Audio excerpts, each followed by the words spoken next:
Мінеке, қалдарыңыз қалай? Сіздермен бүгін Динара Ибраева и Бунго Шал Қазақ ТВ каналында. Мен бүгінгі видеороликті арнайы өзімнің замандастарымнан, миллениалдардың жалқаулығына бүгінгі видеоролигімді арнағым келіп тұр. Себебі шынында да байқаған болсаңыз, отбасымыздан бастап, ол дейтін кино, ақпарат, газеталар, тағы басқалар арқылы айтыла беретін жалғыз әңгіме. Ол дейтін, бүгінгі жастар не үшін? Біз сияқты амбициялы, біз сияқты шыдамды, біз сияқты бірдеңеге ерісем десе, ұмтылмайтын адамдар дейтін әңгімелердің барлығы шынын айтқанда жалғыз сізді емес, барлығымыздың де жанымызға тиіп болды десем, өте дұрыс болатын шығар. Рас, біз әке-шешелеріміз сияқты карьера десе өлетін, немесе ата-әжелеріміз сияқты өз айтқанымыздан қалмайтын, әрқашанда өзімізге аса сенімділігіміз себепті, әрқашанда ала қарай жүретін табиғатқа ие болмасақ та, барлығымызды бір сөзбен жалқау деп атау, ол дейтін дұрыстылық болмайтын шығар. Ал біздің каналымыз жалпы астрологияға қарасты канал болғандықтан, әрине осы тақырыпты астрологиялық жағынан, яғни социалдық мағынасында бізге әсер ететін, нақты 15 жылдың ішінде туған адамдарға керемет әсер ететін планета туралы, яғни Плутон туралы жағынырақ қарастырғанда, бұл жерде алдық Плутон планетамыз массалық мағынада әр адамдарға бірдей әсер көрсетуші күші нақты зодиакпен қосылғанда, әрине сол заманда туған адамдардың құндылықтар системасына,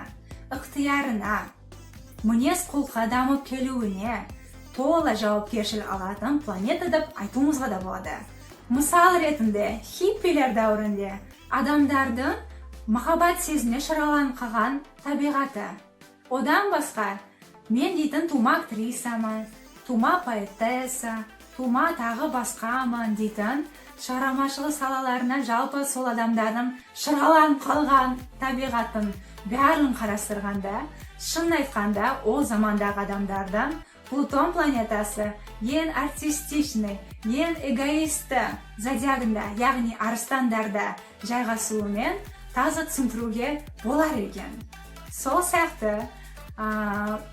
Плутон тек қана адамдардың өздеріне емес, олардың тәжірибелеріне де керемет әсер көрсетуші тарихи өзгерістерді, соғыстарды, табиғи катаклизмдерді, мүмкін пандемияны кіргізіп, олардың барлығы бірдей өмірлік тәжірибеден өтіп келулеріне, бірдей нақты құндылықтар системасына ие болып алуларына себепші, жалпы Плутон планетасы себепші болар екен. Нақты зодиакта, шамамен айтқанда, Плутон планетасы 15 жылға дейін тұрып келер екен. Ал енді осы тақырыбымызды ары қарай әке-шешелеріміз мысалында, яғни 1957-1972 жылы аралығында туған адамдардың мысалында қарастыратын болсақ, бұл жерде Плутон бикеш зодиагында жайғасқандығын еске түсіріп, әрине бұл адамдардан тура бикеш сияқты әрқашанда өмірін қызмет жасауында, әрқашанда карьера, жұмыстық мәселелерін жалпы бірінші орынға қою мұқтаждығын, басқа жер табиғатына қарасты тәуешкелер, торпақтар сияқты бұл адамдар әрқашанда қаржылай мағынасында қамтама болу мақсаты, бір сызық бойлап нақты жолмен жүру мұқтаждығы, олардың тәртіп сүйер табиғатына ары қарай шын айтқанда сол замандағы керек болушы талаптарына толы жауап беруші табиғатына ие болған деп айтуға да болады.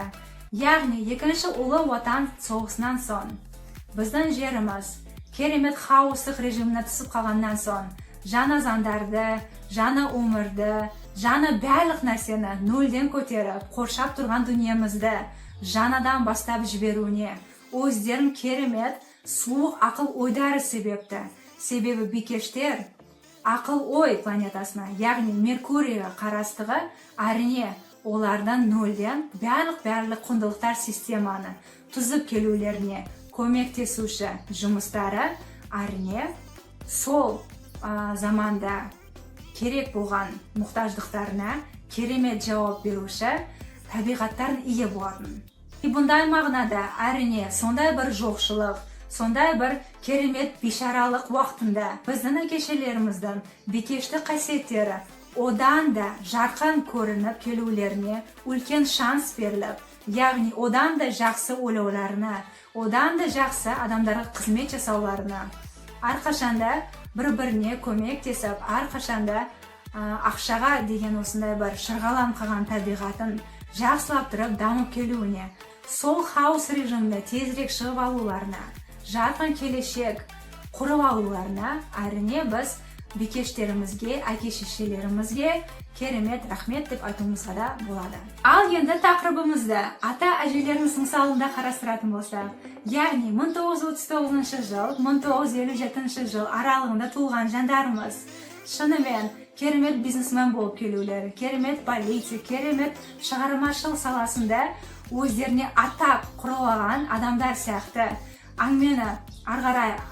жалғастырып келіп жатқанда, шынымен ол замандағы Плутон планетасы арыстандарда жайғасушы болғандан кейін, ол заманда атомдық бомбаның, Хиросимада болған ахуалдардан, Мэнсон сияқты, Гитлер сияқты адамдардың пайда болуы, әрине оның барлығы осы Плутонның ең эгоистік болып есептелетін арыстан зодиагында жайғасуымен түсіндіріледі. Яғни арыстандардың шынымен керемет өздеріне деген шырғалам қалған табиғаты, әрқашанда ешкімнің мұқтаждарымен есептеспей, әрқашанда тек қана өзімдің айтқанымнан қалмаймын деген сөздері, барлық құндылықтар системасына қарамай, мен дейтін өзім қалауым бойынша, яғни жаңа цивилизацияны жасап, арийский цивилизацияны жасап, менің қалауыммен барлық адамдар өмір сүреді деген сөздердің барлығы әрине радикалды мағынасында арыстандардың ең негативті қасиеттерін қарастырғанда, қосылғанда сонымен осындай бір керемет жаман адамдардың пайда болуына әкелген екен. Мысал ретінде енді позитивтік мағынада қарастырғандаша, әрине бұндай заманымызда да керемет қазіргі уақытта өзінің атақ құмарлығы себепті бірінші орындарда керемет бизнесмендерден, Дональд Трамптан, президент мағынасында, немесе керемет дизайнерлерден, керемет әншілерден, керемет актерлерден келіп шығатын дәуірлердің барлығы де айна нақты осы заманда пайда болатын болады. Себебі шынын айтқанда, бұл заманда туылған адамдар тура күн сияқты өздерінен шығарып келіп жатқан сол таланттарды, өздерінен сол шығарып келіп жатқан мейірімділікті, жақсы осындай бір керемет қасиеттерін тек қана соны алуға даяр адамдарға шашудан шаршамайтын жандарымыз әрине осындай бір қазіргі көріп келетін жақсы ашылымдардың пайда болуына келген.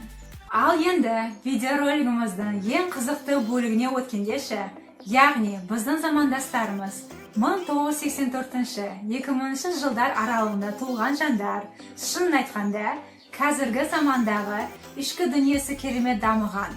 Себебі гормонал мағынада өзін сезінетін, арғарай сол гармонияны, түсінушілікті, қоршап тұрған әлемге де таратуына дайын адамдарда мұқтаж болғандықтан, әрине сол дәуірде туылып келетін адамдардың Плутон планетасы өзіне нақты қарасты сары шаяндар зодиагында жайғасушы болғандықтан, әрине бұндай мағынада Плутон өзіне қарасты, өзіне керекті, қалаушы, барлық өзгерістерді толы мағынада сол сары шаяндар, сол біз арқылы керемет өзгерістерді өмірімізге, қоршап тұрған әлемімізге көрсетуіне даяр болады. Бірақтан бұл дегеніміз өзгерістер бір минут ішінде пайда болады деген сөз емес. Себебі тура сары шаяндар сияқты біздің барлығымыз бірінші тола өзімізден бастап өзгерістердің барлығын, өзімізді түсінумен бастап, өзімізді құрмет қылумен бастап, өзімізге қарасты мұқтаждықтарды қандарумен бастап, арғарай адамдарды түсіну, адамдарға ғамқор жасау, яғни су элементіне қарасты жұмыстарды, түсінушілікті, адылдықты, көмектесуші барлық функцияларды жасау мағынасында біз бірінші болып o'zimizda birinchi ichki dunyomizdan boshlab ары қарай жұртқа көмектесу мағынасында o'zimizdan umrimizda surib keluvimiz kerak bo'lar ekan. Ya'ni bayqagan bo'lsangiz, naқты bizning zamonimizda coming outlar boshlab, ya'ni lesbiyankalardan, transgenderlardan, geylardan, to'liq odamlardan, qari odamlardan, boshqa odamlardan huquqlari yaxshi qo'rg'alan kelib, jalpi har qachon o'sha ishimizda qolib qo'yатын tushunmovchiliklardan sirtqa qaray chiqariluv orqali bizning qurshab turgan dunyomiz, quyiqlar sistemasi fundamentalda ma'noda o'zgarib keluv, transformatsiya bo'lib keluv joylarning barlig'i ayrini Plutondan o'sa sari shayan zodiagida joylashuv bilan tushuntirib keladi. Al endi videorolikda bizning kelishimiz, ya'ni bizning zamondoshlarımizdan ары қарай ашылып keladigan жаңалықтарына kelgandasha, bu yerda bizdan tuma qiziquvchiligimiz, bizdan instinktiv ma'noda bog'lay oladigan quyiqlarimiz, bizdan deydan to'silmas qiziquvchiligimiz, har qachonda ildizlik ma'nosida sinuvchilikka ega bo'lam degan tabiatimiz meditsina, ximiya, jeki shifogarlik, psixologiya siyaqtilardan keremet damib keluvlarni, mumkin jana salalari ashilib keluvlarni itermelib keluvchi bo'ladi. Ayrini politikalik ma'noda bizdan o'shanday bir sinuvchilik tabiatimiz har qachonda adillikka uchrab kelib, barliq odamlar birday deb aytadigan bizdan o'yimiz shunimen aybimizda o'rnatuvga tayyor bo'ladigan fanatiklarning paydo bo'lishida kelib mumkin. Ayrini bizning zamondoshlarimizdan barliq umrlik ma'nolarni ildizlik ma'nosida zertib keluvchi qasiyati jana arxeologiyalik ashilumlardan, hayvonlardan, tipti odamlardan gendik markerlarni odanda yaxshi sinib, ulardan keremet klonlardan, ulardan keremet mutatsiya ashilumlarni umrga keltiruv yo'lida keremet yumush jasab keluvlari mumkin. Negativni ma'nosida sonday bir sarishayanlardan qasiyatlari ayrini yuqorida aytilgan fanatiklardan, diniy fanatik bo'lsin, boshqa bir fanatiklardan men o'sigan senaman, sol sebepda tekana biroq yo'l men o'si bo'ylab ketaverayam degan ursuga dayin. Barliq narsani buzib, noldan boshlab yurishga dayin fanatiklarni paydo bo'luvini. Sol Terminator, sol klon, fantastikalik kinolarning ssenariyasini sankiz, sonday bir keremet ashilumlar jasab, biroq sol ashilumlarni kontrol jasolmaydigan bizning zamondoshlarimiz ali yerdan nol bo'lib qirilib ketuvlarni akeliu mumkin, ashilumlarni ashuv mumkin. Boshqa jag'dan bizning qarang'i, ujasli ahvollarda jalpi jirkanishdi deb ko'rmaydigan bizning odamlarimiz sol deydan suitsidalda, sol deydan so'g'islardan, sol deydan bir jirkanishdi tilaklardan paydo bo'luvini,